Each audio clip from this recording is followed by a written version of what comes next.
Hello दोस्तों, स्वागत है आपका मेरे चैनल पे। तो आज मैं टॉपिक लेके आई हूँ डेवलपमेंट का। ये आखिरी टॉपिक है जिसे हम मोटर डेवलपमेंट के नाम से जानते हैं।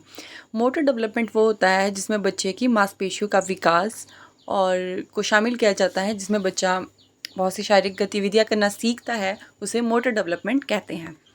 सबसे पहले हम जानते हैं मोटर डेवलपमेंट के प्रकार। ये दो प्रकार की होती है, एक होती है ग्रॉस मोटर और दूसरी होती है फाइन मोटर। सबसे पहले बात करते हैं हम ग्रॉस मोटर की। ग्रॉस मोटर जिसमें बड़ी मांसपेशियां कार्य करती है।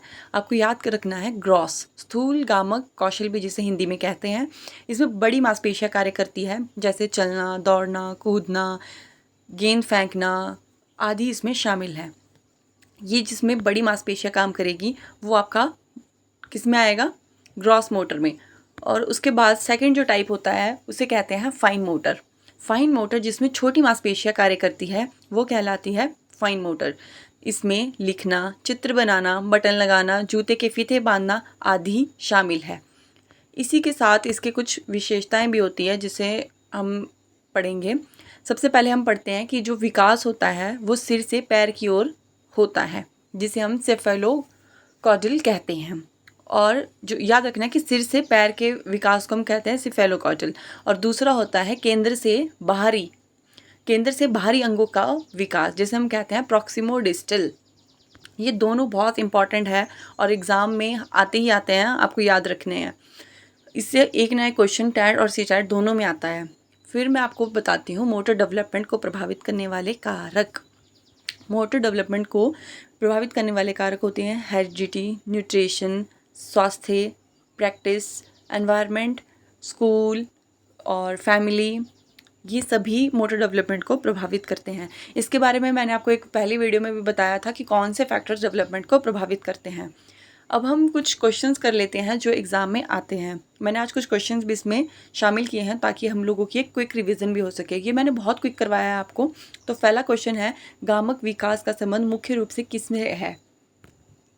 इसका उत्तर है शारीरिक गतिविधियों से। नेक्स्ट क्वेश्चन है हमारे पास, निम्नलिखित में से कौन सा सूक्ष्म गामक कौशल का उदाहरण है? दौड़ना, कूदना, लिखना, सीढ़ियाँ चढ़ना या अब आप बताइए मुझे। फाइन मोटर याद रखना है, ग्रॉस मोटर और फाइन मोटर। ग्रॉस मतलब जिसमें बड़ी पेशियों का यूज़ होता है और फाइन मोटर जिसमें छोटी। तो इसका आंसर है लिखना। अगला क्वेश्चन है, सूक्ष्म कौशल का उदाहरण है यानी कि ग्रॉस मोटर का बटन लगाना, चित्र बनाना, दौड़ना या पेंसिल पकड़ना। ग्रॉस यानी बड़ी मांसपेशियों का प्रयोग। ये चीज़ें याद रखनी है, छोटे छोटे की पॉइंट्स हैं जो हमें एग्ज़ाम में काफ़ी काम आते हैं। तो इसका आंसर होगा दौड़ना। नेक्स्ट क्वेश्चन है, गामक विकास का क्रम सामान्यतः कैसा होता है? अव्यवस्थित, क्रमबद्ध, अचानक या यादृच्छिक? मैंने ये आपको पहले भी नहीं बताया, मैंने इसलिए नहीं बताया क्योंकि ये क्वेश्चन में हम कवर करने वाले थे। तो इसका आंसर है क्रमबद्ध। याद रखना है कि क्रमबद्ध विकास होता है, पहले ग्रॉस आएगा फिर फाइन आएगा। ठीक है। नेक्स्ट है, सेफेलोकॉर्टिकल प्रिंसिपल का अर्थ है पैरों से सिर की ओर का विकास, सिर से पैरों की ओर विकास, बाहर से भीतर की ओर विकास या दाएं से बाएं की ओर विकास। ये मैंने अभी आपको उस चित्र के माध्यम से भी बताया था। तो इसका आंसर है सिर से पैरों की ओर विकास।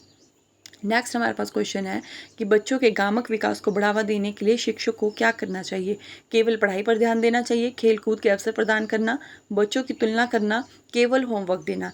आपको याद रखना है, जैसे बच्चों की तुलना करना है एक तरह का नेगेटिव वर्ड है, तो आपको ऐसे नेगेटिव वर्ड में सी टैट से बचना है। ऐसी चीज़ों पे ध्यान देना है, जैसे इसका आंसर है खेल कूद के अवसर प्रदान करना। तो ये चीज़ें याद रखनी है। और बाकी आपको मैं एक एग्जाम ट्रिक बता देती हूँ। GF से याद करना है कि पहले ग्रॉस आता है फिर फाइन आता है, पहले G आएगा फिर F आएगा। बाकी ऐसी वीडियो देखने के लिए मेरे चैनल को सब्सक्राइब कीजिए और रोज़ जुड़िए हमसे शाम 8 बजे।